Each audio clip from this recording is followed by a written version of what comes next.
Miftah frustasi sekali melihat air mata Safira. Entah kenapa gadis kecil ini begitu mengusik hatinya. Safira, apa kamu sudah baikan? Tanya Miftah. Iya. Jawab Safira mengangguk pelan. Miftah tahu jika Safira bohong. Makanya dia mengajak gadis itu untuk makan. Aku tidak mau Kak Miftah. Aku ingin pulang saja. Pinta Safira. Baiklah. Kalau gitu aku pesan makanan dulu nanti bisa dimakan bersama ibumu di rumah. Bujuk Miftah. Safira terdiam. Biarlah kali ini dia memendam rasa malu. Jam segini juga sudah lapar sedangkan tidak ada lagi yang bisa dimakan.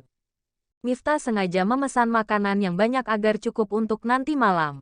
Safira, nanti di rumah kamu hangatkan. Bisa buat makan malam. Ucap Miftah. Terima kasih, Kak Miftah.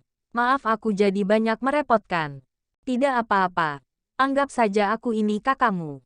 Kebetulan aku juga tidak mempunyai adik. Balas Miftah tersenyum riang. Setelah berkata seperti itu, Miftah juga merasa lega.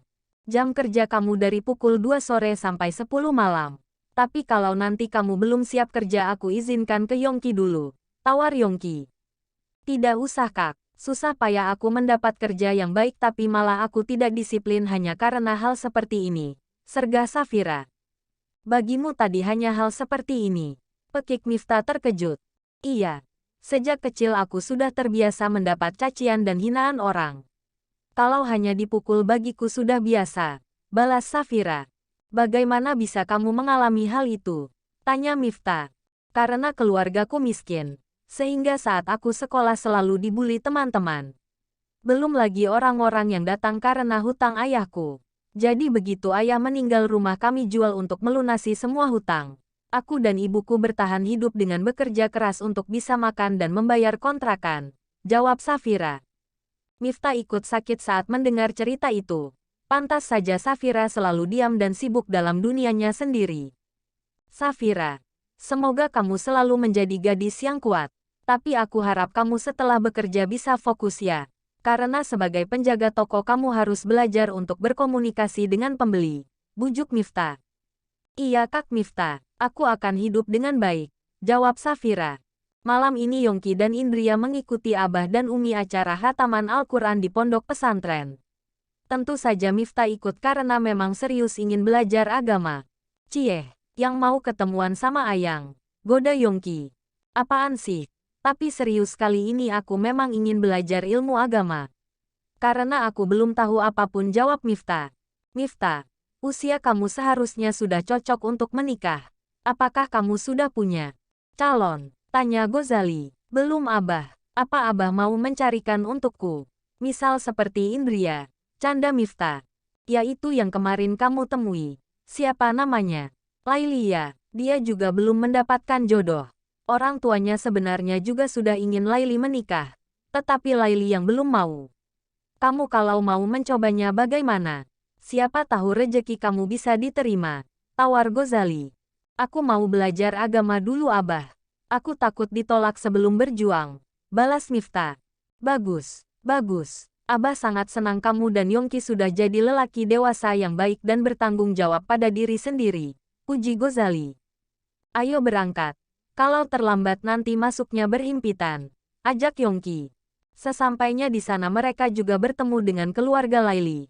Pada saat itu ada percikan api cinta pada senyuman Miftah dan Laili saat keduanya saling menyapa. Mas, lihatlah mereka. Pertemuan yang begitu manis. Bisik Indria. Pertemuan kita juga manis. Jawab Yongki. Sangat mengerikan Mas. Belum apa-apa kamu sudah menghujani aku dengan hinaan dan celaan waktu itu. Sergah Indria. Yongki langsung merangkul istrinya dan mencium kepalanya. Sudah jangan ingat-ingat hal yang buruk itu lagi. Di sini kita berniat mengaji. Kalau mau berantem nanti sepulang dari sini di kamar. Aku siap melayanimu. Bisikan Yongki. Mas, kamu apa-apaan sih? Gumam Indria kesal pada suaminya. Setelah acara selesai mereka pulang. Tapi dalam perjalanan mereka melihat mobil orang tua Laili yang mogok di jalan. Kenapa mobilnya? Tanya Gozali. Tidak tahu ini. Namanya juga mobil tua pasti sudah capek. Jawab ayahnya Laili. Pak, bagaimana kalau pakai mobil saya dulu? Biar mobil ini saya bawa ke bengkel dan besok saya antarkan ke rumah Anda sekalian. Menukar mobil, tawar Miftah yang memang bawa mobil sendiri. Apakah tidak merepotkan? Tanya ayahnya Laili sungkan. Tidak. Nanti kalau Yongki sudah pulang biar menjemput Miftah. Sela Ghazali. Kalau begitu terima kasih banyak. Akhirnya semua meninggalkan Miftah sendirian yang mengurus mobil tua itu untuk menunggu mobil derek dan membawanya ke bengkel. Tetapi sesampainya di rumah, Yongki malah malas-malasan. Mas, kok tidak buru-buru menjemput Miftah? Tanya Indria. Ah, kenapa pakai mobil mogok segala sih? Merusak suasana saja. Keluh Yongki. Suasana apa? Tanya Indria heran. Suasana bahagiaku. Seharusnya setelah pulang adalah waktu kita untuk bercinta. Keluh Yongki. Mas, tidak kasihankah pada Miftah? Sela Indria heran. Biarkan dia di sana 1 jam saja deh. Nanti aku susul. Bujuk Yongki. Mas, Miftah tidak pernah meninggalkan kamu saat dalam kesulitan. Dan sekarang kamu begini sangat mengecewakan. Sindir Indria. Iya, aku hanya bercanda. Tunggu aku pulang ya. Assalamualaikum. Ucap Yongki. Sambil mengecup kening istrinya. Waalaikumsalam. Jawab Indria.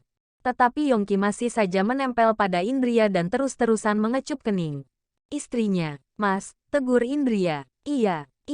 Miftah bolak-balik menelpon Yongki tetapi tidak diangkat juga. Ah sialan si Yongki. Dia tidak bisa diandalkan. Jangan-jangan malah aku ditinggal tidur. Gumam Miftah kesal. Mana Miftah lupa tidak membawa dompet. Tertinggal di mobil beserta kunci rumah. Haduh, malam ini aku tidur di mana ini? Gumam Miftah bingung sendiri. Setelah menunggu cukup lama akhirnya mobil Yongki muncul juga. Yongki keluar membuang botol minuman ke tempat sampah. Lelet banget kamu ih. Aku telpon juga tidak diangkat. Sela Miftah.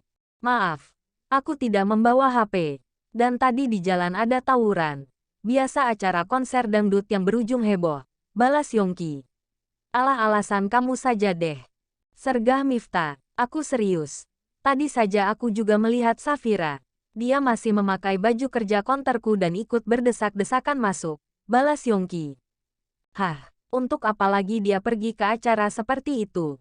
Ayo kita buruan ke sana. Ajak Miftah cemas. Malas ah. Aku sudah ada janji dengan istriku tercinta. Tolak Yongki. Miftah tidak merespon. Tapi langsung masuk di belakang setir.